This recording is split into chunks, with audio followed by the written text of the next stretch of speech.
Ang susunod na programa ay rated PG. Ito ay nangangailangan ng patnubay at gabay ng magulang para sa mga batang manonood. Warning.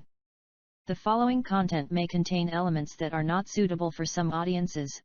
Viewer discretion is advised. Carrington Unitech Building 1. Wow Lunatic Asylum or Lunatic Asylum at the Wow. Later Auckland Lunatic Asylum, Avondale Lunatic Asylum, Avondale Hospital, Auckland Mental Hospital, Oakley Hospital, Carrington Psychiatric Hospital, commonly Carrington Oakley Hospital, was a psychiatric hospital in Oakley Farm Estate situated in Point Chevalier, Auckland. Built in 1865 on the Great North Road, it was the largest asylum in the colony. Wow is the common name from the Entelea, a species of tree located within the Auckland metropolitan area. Back to build a hospital came from the provincial government.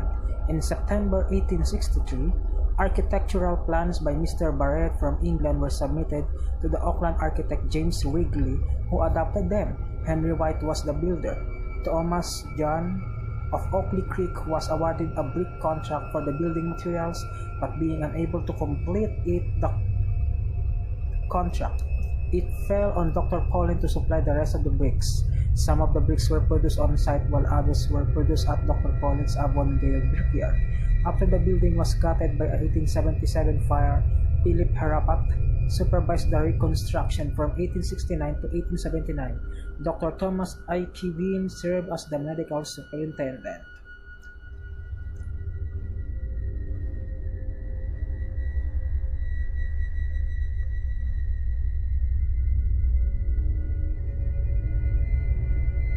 Auckland Lunatic Asylum.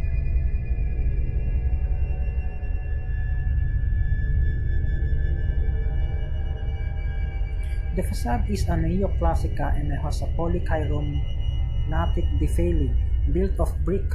It faced the junction of Great North Road of Carrington Road leading to Mount Albert. In the central portion of the building were the dining halls, kitchen and storerooms, and the two adjoining wings were the male and female wards. The male dining hall was also used for the theatrical and musical performances. Auxiliary wood buildings were destroyed by fire in December 1894. On spring on the estate within waterfall on the Oakley Creek was ample for domestic fire prevention purposes. A farm consisting of nearly 200 acres, 81 hectares, was attached to the asylum, providing for healthful recreation and fresh vegetables.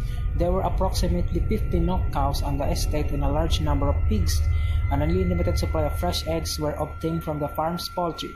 Part of the land was turned into an experimental sewage farm. Unusual deaths.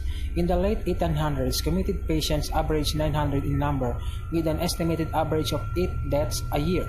The asylum was gutted by fire twice on September 20, 1877. The first two major fires occurred at the lunatic asylum that century. The first and worst was set by a patient and resulted in one female inmate being burned to death. The charred remains of the patient were recovered amongst the assets of the dilapidated building. The woman responsible gave evidence, and police and reports about her role in lighting it. It was believed that Mrs. Fortune had instigated the fire after gaining access to a box of matches during a visit from friends earlier that afternoon.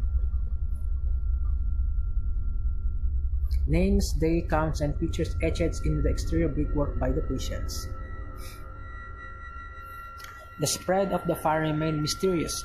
Reported shows officials could not find nothing to indicate why the abandoned water supply from Oakley Creek had failed on one night of the fire. Accusations were made by the city council had turned the water off. Over the years, there had been sightings of a woman in the building 1. Could this be possibly the patient who was burned alive? Additional deaths ensued among the patients and staff in the subsequent years, and it is estimated that hundreds of people died on the site during its 130 years of operation as a mental institute. In 1922 alone, 60 patients are believed to have fatally contracted typhoid. These deaths were alleged not made public because they related to the poor sanitation at the hospital, due to the use of dirty water wells. Other peculiar deaths include the pitchforking of a warden by an inmate, killing the guard instantly. Another was the blundered suicide of Thomas Meredith, found more than 2 weeks after he had slipped away from the premises, hanging by his own belt from a tree near the asylum, and the suicide Thomas Lynch. In more recent times, the 1982 death of Michael Watain following the administration of electroconvulsive treatment. Hunting. When us Unitech Security put the ghost rumors down to folklore, urban legends passed down from the one student to another. They say eerie noises are a result of an air entering joints of all windows, and re-creaking and banging is caused by the iron heating systems. They say there is a logical explanation for every peculiar noise. However, they understand it is common for people to believe that it because it was an institute that incarcerated people. The spirituality of some patients remains. Through the years, there have been many reports of unusual activity within Building 1. Shadows seen moving around rooms down hallways. Glimpse of people through the glass portion of the locked door. On entering, the room is empty. Voices heard when no one is around. Flickering lights. The sound of keys clanging. A large paintbrush was thrown across the room. A mug flew across the room and broke in the old chapel. Books thrown off shelves. An apparition of a ghostly woman wearing a black and white nurse uniform. Students and tutors being pushed on the stairs. Sensations of being slapped. Music playing. A woman has been heard screaming in one of the bathrooms in the west wing. Doors heard or seen slamming by themselves. Many stories of footsteps heard down corridors. Various items seen moving or falling without reason. Radios changing stations on their own. Feeling of being watched. Feeling of nausea, headaches, and unease in certain areas. Lights switching on and off. Match machines turning on by themselves.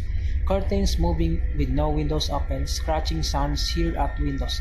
We put call out at the Haunted Auckland Facebook page for those that had experienced unusual activity within the Carrington buildings to write within their stories. From Alex C. Hey, I study architecture in Building 1 of the Unitech, and last week I went to the toilets by Student Central, the opposite wing to the long black cafe. At about 7 a.m., I was alone and I was walked toward the top and it turned itself on. Then I tried to use another tap, but it was jammed. I so went up towards going, and as a hand I went under it turned on more like pouring out water. These taps are not censored, they are all twisty ones, and I freaked out, so walked quickly out, and as I did my cubicle door shut.